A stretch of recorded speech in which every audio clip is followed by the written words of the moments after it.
Hello and welcome to my show, Shuvra Deb with you, with me, your host, Shuvra Deb. In this show, I will be discussing mental health with the aim of raising mental health awareness in our community and in society as a whole. The genesis of the show is my own pivotal life-changing experience of being in a Category 5 hurricane back in 2017. That experience led me to suffer from post-traumatic stress disorder, or PTSD.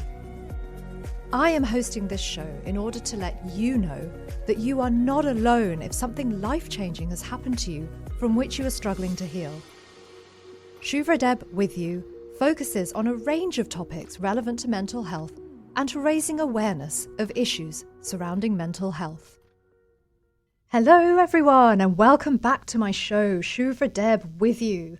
Thank you so much for staying with me on this incredible journey where I talk to you about topics related to mental health in the hope of raising awareness in our community of the importance of caring for our mental health, whether that's as individuals or as a community at large. In my first show, I introduced to you why I'm here talking to you about this topic. I was involved in Hurricane Irma in the BVI in 2017. The result of this was that I suffered from post-traumatic stress disorder, or PTSD. That journey has led me here where I want to be able to raise awareness of the dangers of unprocessed and untreated trauma, whether that's something that arises from a one-off event or as a result of a series of events. I discussed how the Hurricane Irma experience took me on a journey of my own where I had to confront and receive treatment for the PTSD from which I was suffering. Whilst my show is a show about raising mental health awareness, I do want to make it clear at the very outset that I'm not a medical doctor and I'm not medically qualified. Therefore, nothing I say should be taken as medical or other professional advice. And if anyone listening to this show is experiencing feelings of distress or overwhelm or the need to talk to someone, then please seek out professional help. If someone is feeling suicidal, they need to get to the Accident and Emergency Department at Georgetown Hospital.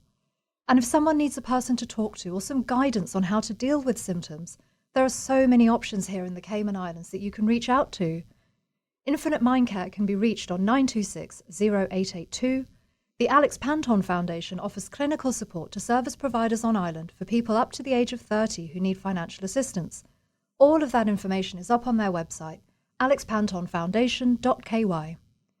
Loud Silent Voices also provides mental health support, and their number is 922-3847, and their email is info@lsv.support. In keeping with the theme of mental health, today I'm going to talk to you about how the language that we use, how the way in which we speak, has a direct impact and effect on our perceptions of mental health and of many things which also relate to our own mental health and overall sense of well-being. Once I've talked about that, I will pick up on something I talked about last time. Last week I touched on how negative self-talk has a negative impact on us, and I would say on our mental health. I'm going to look at how the language we use to talk to and about ourselves, how the language of our internal dialogue affects us. I'm also going to discuss the language we use to talk about others and about situations and events. I'm going to set out how the language that we use has a direct impact on how we perceive and feel about ourselves, others, situations and events. And how whether that language is negative or positive in turn affects our perception of whether we, another person or situation, is perceived by us as being negative or positive, or anything in between, as things are rarely black and white.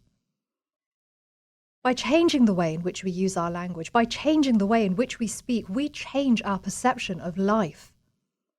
So how does this relate to mental health and our perception of health as a more of a holistic thing, something that's relevant to the whole person, not just the mind? Dr. Gabor Mate, one of the world's leading experts on trauma and trauma treatment, in an interview with Bryony Gordon, columnist for The Telegraph in the UK and a podcaster, says, "If I can change the language of addiction, I would cease using the word addict." Dr. Mate says that instead, he would say about the person that they are going through something in their life that is causing them so much pain that they don't know how to relieve it, And in trying to find some relief for their pain, they turn to certain behaviours or substances to relieve that pain. Dr. Maté goes on to say, nobody is their dysfunction. He says, it doesn't mean that that's who you are. It's something you did, and you did it for a reason. There's much more to a person than their pain response. Someone labelled as an addict, for example, is also a father, a mother, a daughter, a son, someone who feels and expresses love and joy, someone who may be organised, someone who may be creative. By capturing and labelling a state or an illness, and then associating that label with a person, drug addict, alcoholic, gambling addict, we are using language to judge and label that entire person. We are drawing out and placing emphasis on one aspect of their behaviour which has arisen as a result of an intense pain and suffering response, which is what the behaviour is. That person doesn't know how else to seek solace from their deep-rooted pain. That person doesn't know how else to find some form, any form of pain relief. Another aspect of this linguistic issue surrounding mental health is the division of physical and mental health.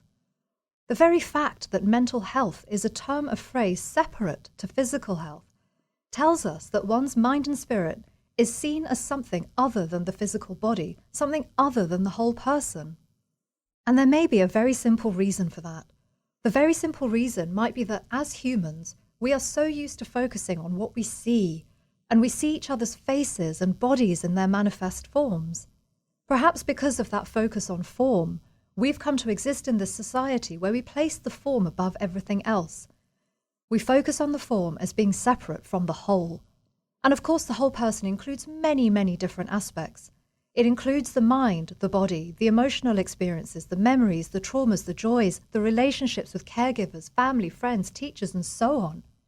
Dr. Maté says on this, I think that 150 years from now, people will say, I can't believe these people separated the mind from the body, separated the scientifically demonstrated connections between a person's psychology, physiology, and social relationships. The language we use is a huge contributing factor in this mind-body divide. We see a general practitioner or orthopedic expert for a physical health issue. We see a psychiatrist or a psychologist for a mental health issue. Yet, we very rarely go to see a type of physician who deals with both. Dr. Maté says about this linguistic disconnect surrounding mind and body. And here we confront the inadequacy of language. Even to speak about links between mind and body is to imply that two discrete entities are somehow connected to each other. Yet in life there is no such separation. There is no body that is not mind, no mind that is not body. Even going back thousands of years, Socrates is known to have said to a fellow doctor of his at the time, "This is the reason why the cure of so many diseases is unknown to the physicians of Hellas. They are ignorant of the whole. For this is the great error of our day in the treatment of the human body, that physicians separate the mind from the body." And of course, it's not that language necessarily is the cause of this separation, but it certainly doesn't help. And if anything, it exacerbates the problem because of the repetitive nature of using and reusing the same words, the same ways to describe issues. So, what can be done about this? Dr. Maté's desire to outlaw the use of the word addict, and no doubt other such words that have the connotations that they have, is a great start. Changing the way in which we describe people's behaviours not only changes the perception we might have of that person, it also opens us up to being compassionate towards that person, towards seeing that person as a whole person, as a part of society. It removes the us and them, the barriers that language like addict, alcoholic, and schizophrenic can invoke. It removes the sense of the other that we can often feel towards people who we consider to be different from us. The medical journal The Lancet on psychiatry confirms this in a 2018 article. Used in a constructive manner, language can have a substantial impact on people's lives.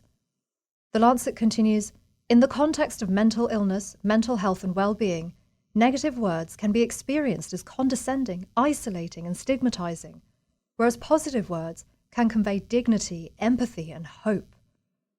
Colleen Wojak comments, when used indiscriminately, words can create barriers, misconceptions, stereotypes and labels that are difficult to overcome. labels can promote separateness and isolation while promoting hierarchical power differentials.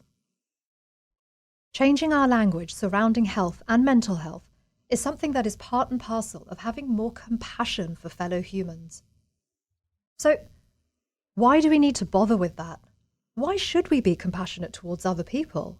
I mean, aren't we just fine? Aren't we doing okay living our lives, looking after ourselves, our family members, and maybe our closest friends? Why do we want to extend that to other people? To people whom we may never have even met before? Initially, in thinking about this question when preparing for this show, the best answer I could come up with was, well, it's a nice thing to do. It's better to treat and view others well than it is to be nasty or condescending or even indifferent towards or about others. Which is of course true, but then I thought about it a bit more. I wanted more about why we should be compassionate towards each other, and why do we even want to bother being compassionate towards other people? So that got me thinking. And without Gandhi giving of himself in the way that he did, India would not have gained independence from the British Empire in 1947. Without Martin Luther King Jr., the civil rights movement wouldn't have taken on the shape that it did. Without Emmeline Pankhurst and the suffragettes, women's right to vote in political elections in the Western world would have been even slower to arrive. Without Rosa Parks and the bus boycott, the end of segregation would likely have taken even longer to come about. Without Irina Sendler and others like her smuggling children to safety, thousands more children would have perished in the Holocaust. And more recently, in the living memory of nearly all of us, without the firefighters, without the other first responders on the 11th of September 2001, running into burning buildings which were collapsing before their very eyes, the loss of life would have been even greater when the Twin Towers in New York City were attacked and brought down. People many of us know personally or are 1 degree removed from may not have made it. I've spoken on previous shows about how doing things for others can lead to physical and emotional health benefits for ourselves. The Dalai Lama says about this, if you want others to be happy, practice compassion. If you want to be happy, practice compassion. So, how do we foster compassion? If you're someone who's not naturally empathetic towards others, then practicing compassion may feel alien and it may be difficult. One of the ways to increase our natural feelings of compassion is to volunteer. By seeing someone else's experience of life right in front of us, not only has the effect of making us feel gratitude to have the lives that we have, but it also allows us to appreciate the many different circumstances that different people operate under. One of my very first experiences as a volunteer was for a charity in North London about 16 years ago. The person I was helping was very, very severely autistic, so much so that this person did not have any speech or much mobility. In order for them to have a life that could be as functional as was possible, they needed a very specific type of wheelchair. This was not a person of wealth. This person was entirely reliant on government funding in order just to live, just to be alive. Without that charity advocating for this person and their need for this doctor-prescribed specific type of wheelchair, that person would never have received the wheelchair they needed. And I know that because in order to get that wheelchair, we had to write numerous letters to the local government, followed up by numerous emails, followed up by demands that someone from their department come to meet with us and visit this person so that they could see for themselves just how badly this person was restricted without this type of wheelchair. It's only when the person from the local government came to see the situation for themselves that their compassion was triggered and they realised just how awful and desperate the situation was for this person. And then this person from the government made things happen for our person. Seeing and being a part of that situation play out as it did, I think it gave me a whole new appreciation and understanding for another person's life, for their journey. It made me want to help others where I could. And it's not about middle-class privilege, let me help those less fortunate than me type thing. No, it was way more profound than that. It was the realization that we are all actually the same, irrespective of background, irrespective of opportunities that we may or may not have come our way. We are all actually the same, in that we all have needs. And it's sometimes the case that those needs are not met, whoever we are. Something as simple as turning up to work at this local charity changed my entire perspective on how I viewed my fellow human. It introduced a whole world of compassion that I don't think I'd experienced until that point. On another level, compassion towards another is so important when that other person is going through something traumatic. It very likely has the effect of lessening their trauma, even if just a tiny bit. And I can speak from personal experience on that. After Hurricane Irma had ravaged us and flipped our lives upside down and sideways and every other which way you can think of beyond any recognition, many of us were evacuated to Puerto Rico, a country that neighbours the British Virgin Islands. The story I hear time and time again from my fellow Hurricane Irma survivors and friends, and one of my stories from that situation, is the memory of the overwhelming gratitude we all felt for the kindness and hospitality we received from the kind people in Puerto Rico. People who took us in as if we were their own. My memory of this was that from the moment our little plane landed in the charter section of the airport in Puerto Rico, and the Puerto Rican government had made that happen, they had cleared a section of the private charter side of the main airport in Old San Juan so that the planes flying back and forth, ferrying survivors out, ferrying aid workers in, could operate. From the moment that we landed, we were met by the kind, sad eyes and smiles of the people working the immigration desk. And don't forget, this is a US border we were entering, one of the hardest land borders to enter. There were no harsh questions, not that there ever are from my experience, but of course there can be, with people trying to do their jobs, maintain their borders. There was only compassion and understanding for what we had been through. The next act of compassion came from other passengers on the hotel shuttle bus taking us to the hotel our employers were very kindly putting us up in. Ordinary people who had come to Puerto Rico to enjoy a no doubt long-awaited holiday. Those people, seeing the sadness in our eyes and on our faces, saying kind words to us, being supportive of what we had just been through. And then, the one that caused me to burst into tears, arriving at the hotel where we were taking shelter, and the hotel staff lined up to greet us and show us where the reception desk was, handing each of us a small bag containing a toothbrush, a tube of toothpaste, bottle of mouthwash, a hair comb, and shower gel. The simplest of actions, the simplest of items handed to a group of bedraggled, traumatized people who hadn't been able to wash properly, or for some who hadn't been able to wash at all for a whole week. And that act of kindness was probably one of the nicest things that anyone has ever done for me.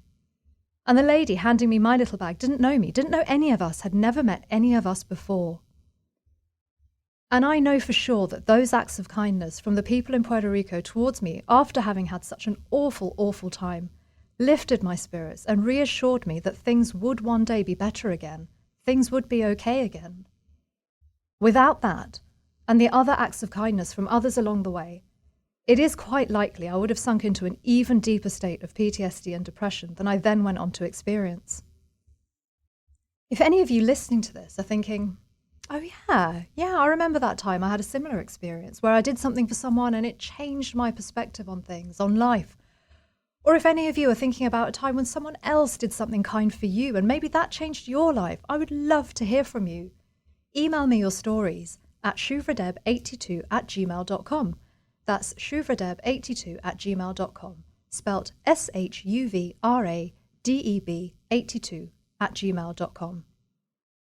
By being compassionate towards others, we also empower ourselves to be compassionate towards ourselves, to practice self-compassion, to change the language we use to speak to and about ourselves when we are in the midst of our internal mind chatter. I spoke about internal mind chatter on my last show, and how by quieting the mind, through meditation for example, we open up space for inspiration and for calm.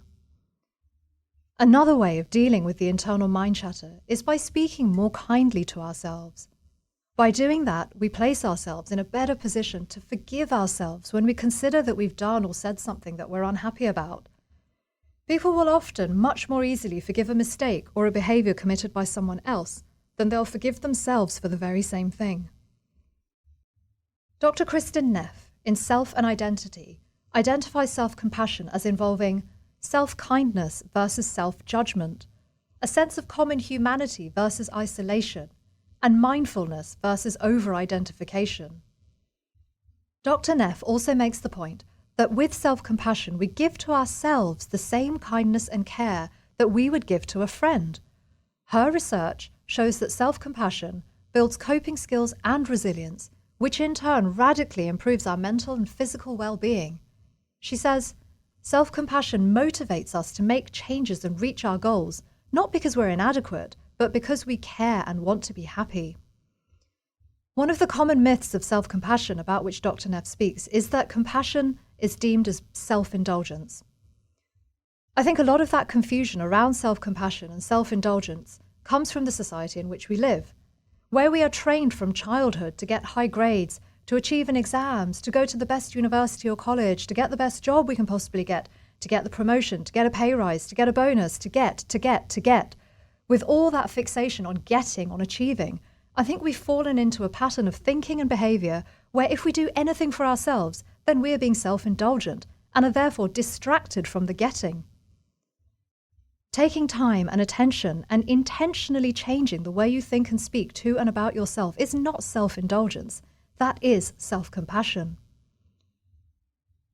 An example of self-compassion can be this, and this probably applies more to the younger members of my audience. So imagine this, you get a low grade in your school, college or university assignment. You beat yourself up, talking bad about yourself, about how thick or lazy you are, about how you'll never amount to anything, about how it's all over. Sounds dramatic, no? But that's what we do to ourselves. Those are the kinds of things that many of us say to ourselves when we don't quite achieve something we had hoped to achieve. So, instead of taking out your internal baseball bat and pounding yourself over and over the head with it, try this the next time you don't quite get the grade or result you'd hoped for. Firstly, tell yourself that it's okay. No one's perfect. No one has ever achieved every single thing that they set out to achieve. Then, if it's a studying or college issue, ask yourself whether you want to change your studying patterns, for example. Do you want to read different texts around the topic? Do you want to consider seeing a tutor to help you with some of the things that you may be struggling with? So here's a case in point. I recollect very well that I received an E grade in one of my English Literature A-level assignments. So in the UK, A-levels are the round of exams we took just before going to university or college. And the grading system is an A for what is considered to be the highest mark, and I think it's an F for the lowest, and I'd received an E. Now, for those of you who know me, I can be pretty stubborn, pretty convinced that I'm right, until of course someone takes me aside and knocks some sense into me if that's what's needed. So here I am with this E for my assignment, around 3 months before my actual A-level exam in English Literature. Those exams would determine whether I got into my university of choice for my Bachelor of Arts in English, which for me was King's College London. I was shocked by this E.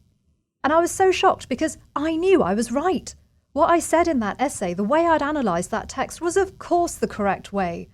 So convinced of this was I, that after facing my parents on this E business, I persuaded, or rather harangued them, into letting me go off to this independent college in another part of London that I'd found, which did intense 3-week revision courses pre-A-level exams. My motivation for going to this college was to improve generally so that I could be sure of getting an A in my A-level English. But also, seeing how well educated these college teachers were, teachers who had been to Oxford or Cambridge for their degrees, and being pig-headed as I was, I wanted to put that E assignment in front of one of those teachers and ask for a regrade. The tactic I used on my dad to front up the cost for this course, and it wasn't cheap, was, "Well, Dad, I'm clearly doing really badly. I need the help. I need the extra tuition." And of course it worked. So off I went. Off I went to West London, where everything seemed bigger, shinier, brighter, better than where I lived or went to college. And yeah, I was intimidated, massively so. The other kids on this course were at famous high-end schools and colleges. So the intimidation factor, the imposter syndrome as it's now called, was huge. Anyway, I put the assignment in front of one of the teachers, requesting a regrade from him. When he came to me with the regrade, he told me that before he'd come back with the grade, and whilst marking it, he had gone to check with 2 others of his colleagues to make sure that, he was marking it properly. He awarded me a B, and then he taught me how to make it an A. I rewrote it, having taken on board his teaching and his guidance, and I nailed it and I got an A. So there you have it. One person's view of something you do may not necessarily be the right view. It may not necessarily be the only view. The next time you don't quite get the grade, the promotion, the thing that you have set your sights on, pivot, change tactic, reiterate. And whilst you do that, don't take out your internal baseball bat. Don't beat yourself up on how much of a failure you are, how you'll never amount to anything, because that's a load of nonsense. Instead, put the bat away. Tell yourself, yeah, okay, I didn't get it this time, but I can and will get it the next time or the time after that. I'm not perfect. No one is perfect. And these are the changes I'm going to make sure I get the grade next time, or the time after, or even the time after that. There are other benefits to self-compassion. Stanford University considers compassion to be sufficiently important that Stanford Medicine has an entire center dedicated to compassion, the Center for Compassion and Altruism Research and Education. This center at Stanford reports that self-compassion has many benefits. Amongst these are resilience, increased productivity, and decreased stress levels. Let's look at our use of language and how we talk to and about ourselves. How we use language in our day-to-day self-talk and how we talk to ourselves has a huge impact on how we feel about ourselves. The moment we wake up in the morning is the moment to set how our day is going to go. Also, the moment we wake up in the morning is the moment the internal mind chatter starts. If we wake up and our first thought is, oh my goodness, here we go again, your energy is going to be so different to if instead you wake up and your first thought is, right, how am I going to do this? How am I going to face this day? Or, I am going to tackle this day. Seize the day if you like. Why not? Get creative with positive things that you can say to yourself as your first piece of self-talk of the day when you wake up. Oh yay, the sun is shining and I'm alive. Yeah, okay, so that one might not be how you're feeling on a Monday morning with a jam-packed week ahead. But instead of, oh no, here we go again. Instead of that, try, how am I going to make this day work for me? That's surely a better thought to wake up to, no? By waking up to the thought, how am I going to make this day work for me? You are already putting yourself in control. You're already empowering yourself. You are going to make your day work for you. How you react to things that happen to you during your day and how you're going to be in charge of that is the tone you set for the day. I think if we go into any situation with a self-defeating attitude, with a victim mentality even, then that is how the situation is going to develop. That is how it's going to play out. It's the same thing with our day, with our attitude to our day. If we start the day with an attitude where we see ourselves as empowered, as being the author of that day, as being the author of our lives even on a bigger scale, we are going to have such a better experience of our day and of our lives.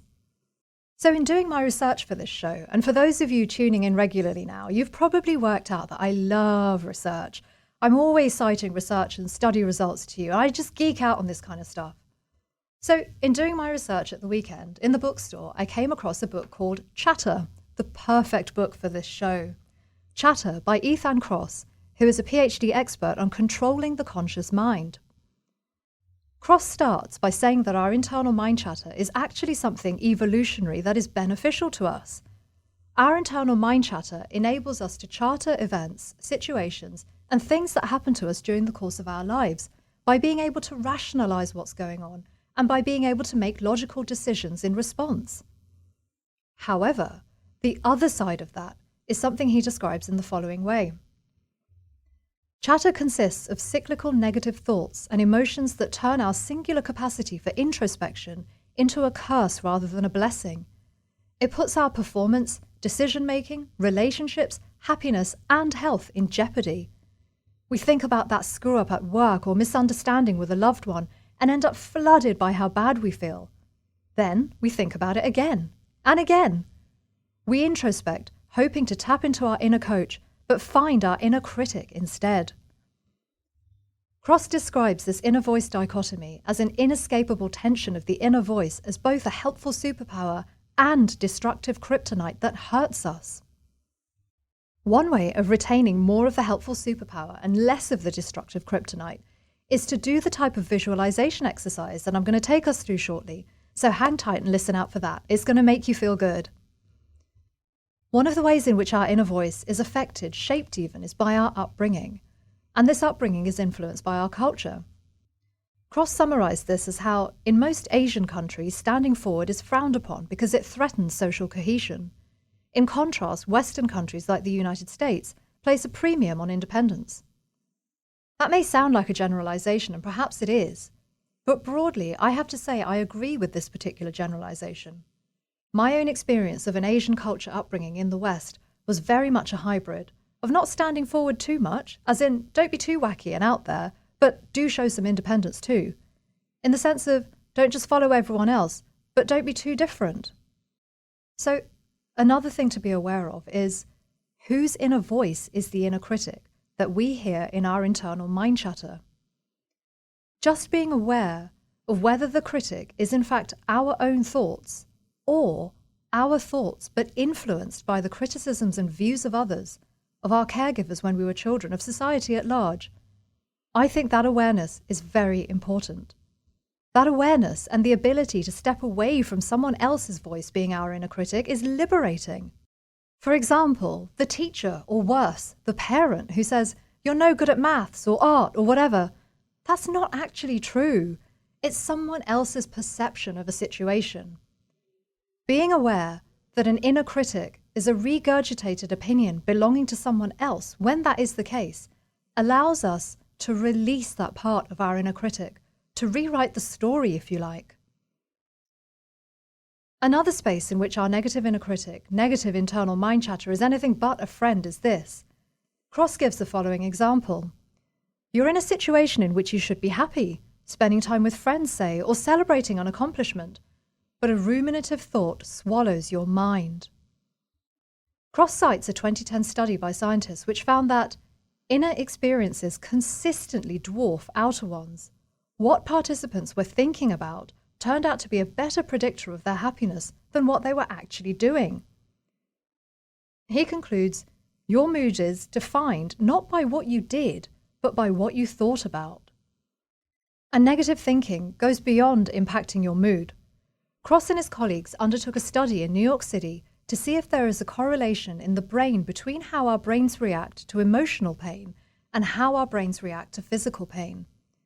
The results of the study, recorded by way of MRI scans, showed that there was a high degree of overlap in brain regions that play a role in our sensory experience of physical pain. In other words, the results suggested that emotional pain has a physical component as well. A negative emotional response to something leads to negative mind chatter. A negative mind chatter leads to stress. And as I've discussed on previous shows, chronic stress can lead to the body being in fight or flight response almost all the time. Cross says, yes, we can create a chronic physiological stress reaction just by thinking. And when our voice fuels that stress, it can be devastating to our health. He continues, countless studies have linked the long-term activation of our stress response systems with illnesses that span the gamut, from cardiovascular disease to sleep disorders to various forms of cancer. Cross's book talks about one of the ways in which we can deal with this. We can distance ourselves. We can distance ourselves from a negative reaction that arises from a negative emotional feeling. And a negative emotional feeling can lead us to ruminate on the situation, to play it over and over again in our heads. I'll say that again. We can distance ourselves from a negative reaction that arises from a negative emotional feeling, and thereby stop ourselves from ruminating, dwelling on the situation. And I use the romantic relationship breakdown again as my example, as I did on my last show, not least because I think most of us can agree that this is one of the things that has the capacity to lead to an emotional pain reaction, and the event itself has the capacity for rumination over and over again in our minds. So, Cross says of this strategy that you are a fly on the wall. Cross and his colleagues conducted a study putting this fly on the wall theory to the test. The study participants were invited that the next time they found themselves dwelling or ruminating over a romantic relationship breakup, they were invited to relive that experience as if they were there as the person experiencing that event all over again. So, someone's partner is breaking up with them, and in that scenario, the study participants were told to relive that moment in their minds exactly as it had played out when it had happened. Then, the same study participants were separately invited again the next time they found themselves ruminating over that breakup. They were invited to be a fly on the wall. They were told to see themselves going through that event, but to do so from afar. Rather than being the first-person protagonist in that event, like in the previous experiment, they were told this time to be the third-party observer. In other words, to be on the outside of the two people going through that event and to be looking in on that situation, like watching themselves as if they were in a film, in a movie. The name given to the group when they went through the first experience of the rumination in the first person was that they were called the immersers. And the name given to them the second time round, when they were the third-party observers, was the distancers. So, immersers versus distancers. Cross reports that the immersers, i.e. the ones immersed in that situation, got tangled in the emotional weeds. On the other hand, the distancers, the third-party observers, went broad, which led them to feel better. One participant reported that they were able to see the argument more clearly.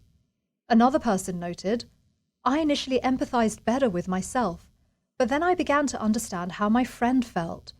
It may have been irrational, but I understand his motivation," said the study participant. Cross says about this that the distancers gained the benefit of being the third-party observer by being able to emerge from the experience with a constructive story. The more positive experience of the event was brought about by how the participants related to that event. That different way of relating to the event had the knock-on effect of changing the internal mind chatter arising from the event, and that was because the perspective of the event had changed. I invite you to give it a try. The next time you find yourself ruminating over something that has happened that has caused you pain or sadness, whether that's a fight with a friend or a spouse, or a disagreement with a work colleague, try viewing that event from the third-party angle and see if that causes your perspective and your internal mind chatter in respect of that event to change. Amongst the positive effects of positive self-talk as opposed to negative internal talk are improved feelings of well-being, more success at things we set our sights on, and improved mental health. And positive self-talk really can get you to achieve big things in small, often incremental ways. In the UK, after the London Olympics of 2012, I got obsessed, and I mean obsessed with road cycling.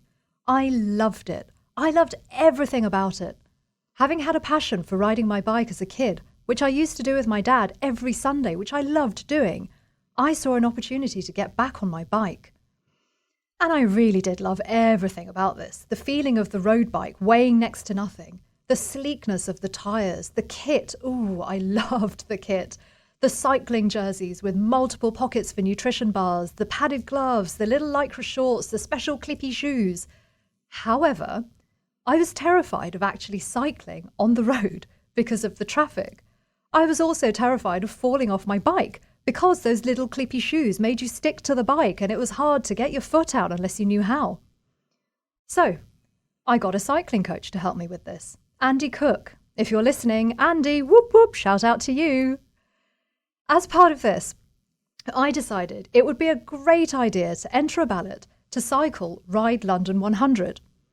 Ride London 100 was a 100-mile, I'll say that again, 100-mile, that's a 160-kilometre bike ride following the same route as the Olympic road race had followed in 2012.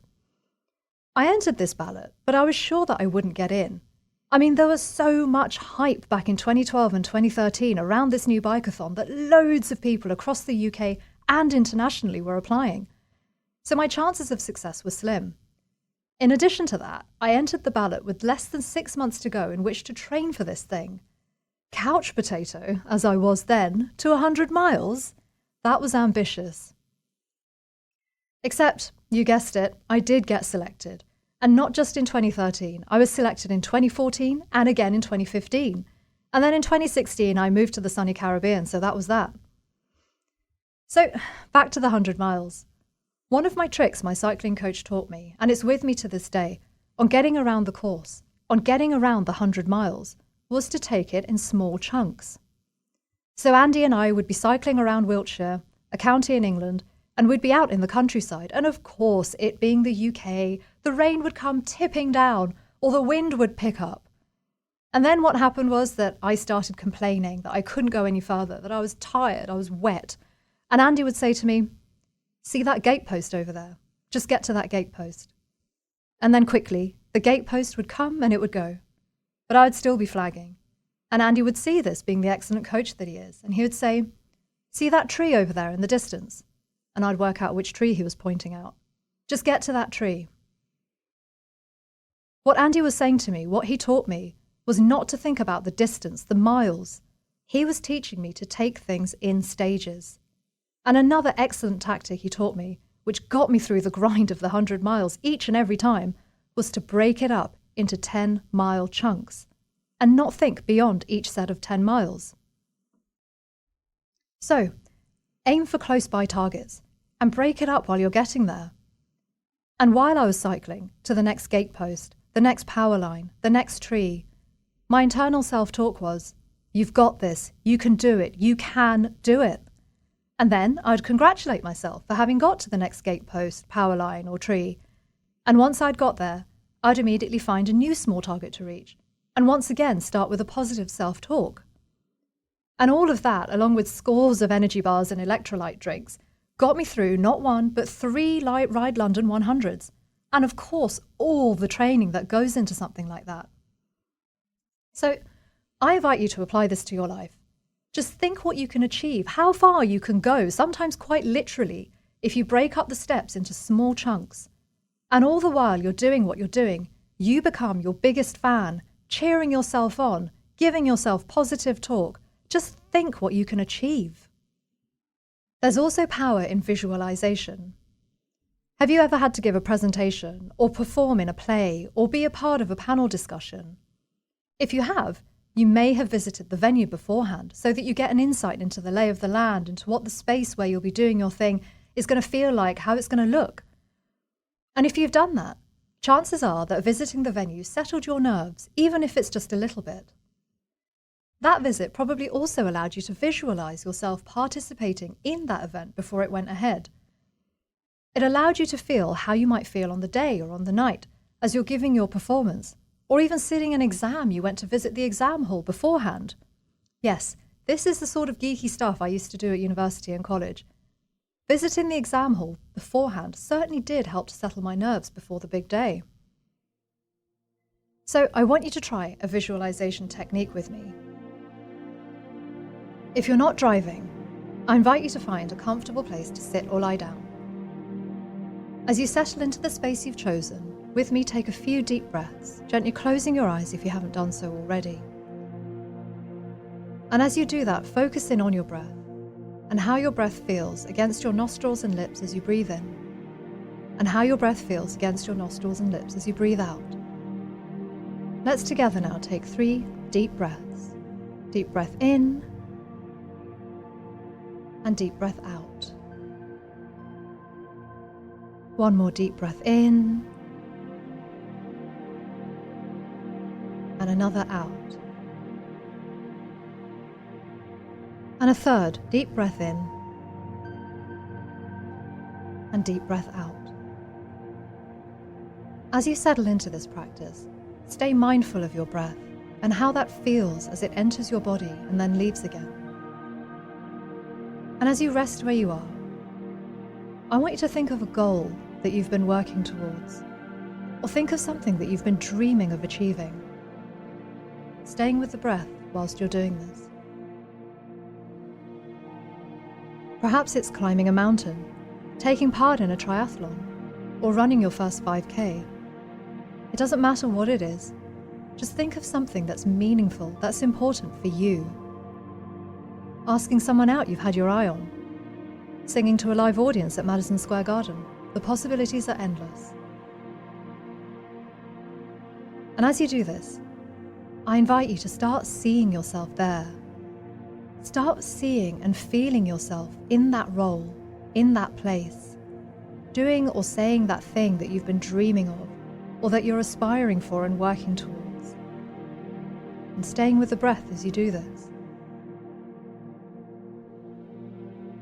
As you focus in on that thing, the thing that you've been dreaming of, working towards, how does it feel? How do you feel? Does it feel good? Do you feel a sense of joy and satisfaction seeing and being you there, getting and being what you've dreamed of? Really feel into this now.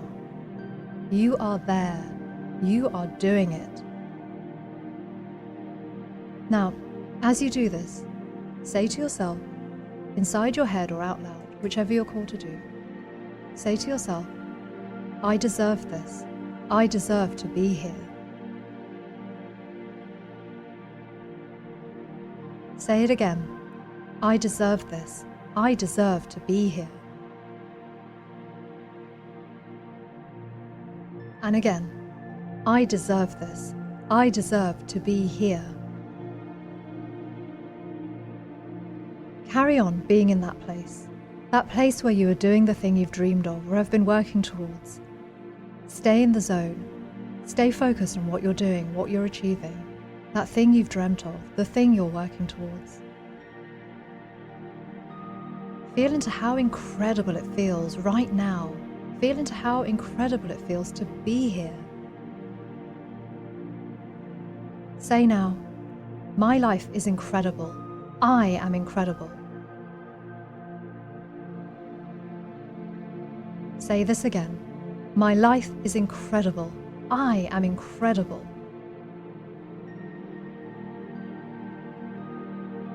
And again, my life is incredible. I am incredible.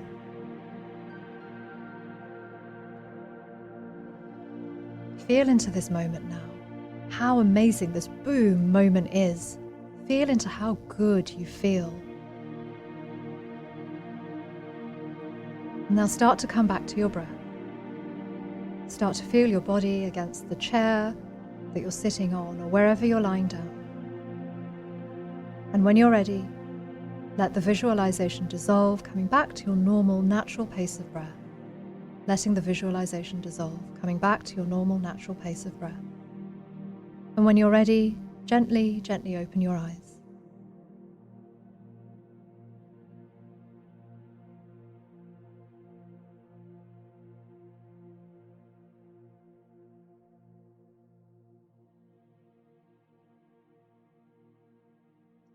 If you have a notebook or journal near you, jot down a note of where you went on the visualization journey.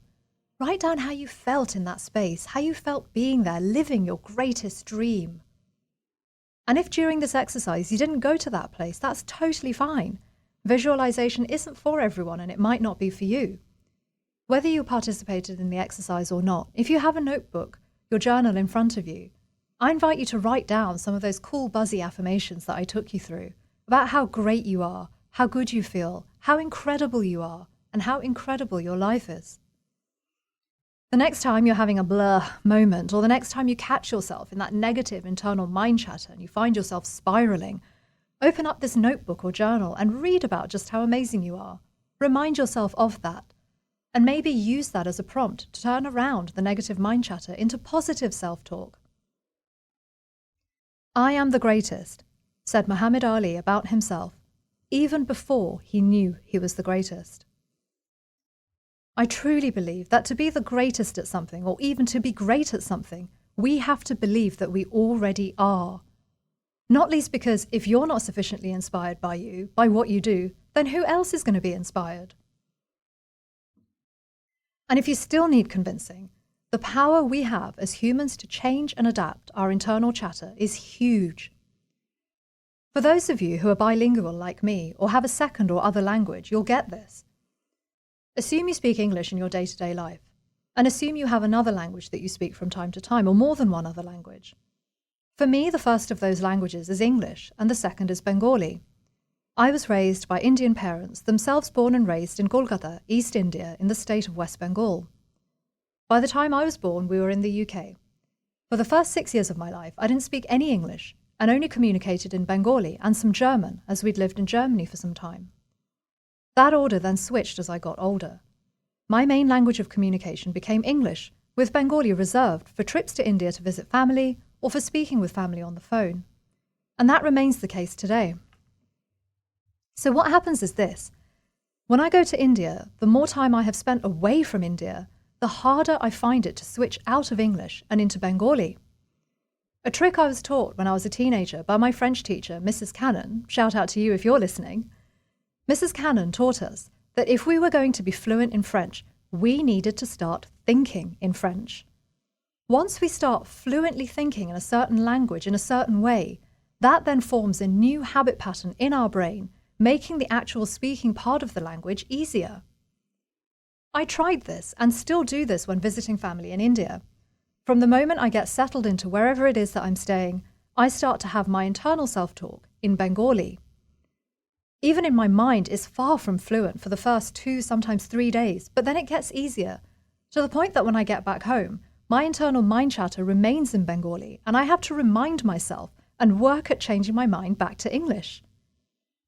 And the point is this: if within 2 to 3 days we can change the literal language of our mind chatter, for me English to Bengali and then back again from Bengali to English, then it must follow that by changing the way we use our language to talk to ourselves, we form a new brain habit pattern whereby we start automatically to react to things in a positive way as opposed to a negative way. Whilst I wholeheartely encourage you to have positive internal mind chatter, I also wholeheartedly encourage those of you who have experienced or are experiencing trauma, heartbreak, grief, loss, anything that's causing you distress, depression, anxiety, perhaps even leading to an increase in negative internal self-talk, I encourage you to seek help. In my first show, I referred to Dr. Bessel van der Kolk's esteemed book, The Body Keeps the Score. Broadly, Dr. van der Kolk tells us that unspoken trauma leads to physical manifestations of symptoms in our body due to our body absorbing that trauma, whether that's in anxiety and panic attack symptoms or something else, such as the inability to properly articulate oneself when communicating. Dr. van der Kolk quotes Shakespeare's Macbeth. "Give sorrow words. The grief that does not speak knits up the overwrought heart and bids it break." Dr. van der Kolk goes on to say, "While trauma keeps us dumbfounded, the path out of it is paved with words, carefully assembled, piece by piece, until the whole story can be revealed." And as always, if anyone is experiencing feelings of distress or has the need to talk to someone, please call a friend or please reach out to one of the many resources on Ireland. These include Infinite Mind Care on 926-0882. The Alex Panton Foundation offers support to people up to the age of 30, and their information is on the website alexpantonfoundation.ky. Loud Silent Voices provides mental health support too. Their number is 922-3847, and their email is info@lsv.support. Thank you all so much for tuning into my weekly show, Shuvra Deb with you, right here on Bobo FM 89.1. You can catch me here every Thursday at 2 p.m. And if any of you have any comments or questions or feedback or suggestions for future topics, please do reach out to me. I love hearing what you guys have to say. Do email me at shuvradeb82@gmail.com. That's shuvradeb82@gmail.com, spelt SHUVRADEB82, the numbers, @gmail.com. Thanks so much for listening and see you next time. Bye for now.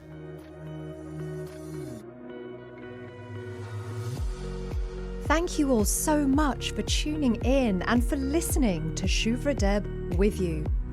And please do tune in every Thursday at 2 p.m. on Bobo FM 89.1 for more topics related to and relevant to mental health. If any of you would like to reach out to me directly about any of the issues I've discussed, please do email me at shuvradeb82@gmail.com. That's spelt SHUVRADEB, the numbers 82@gmail.com. Thank you so much for tuning in and listening.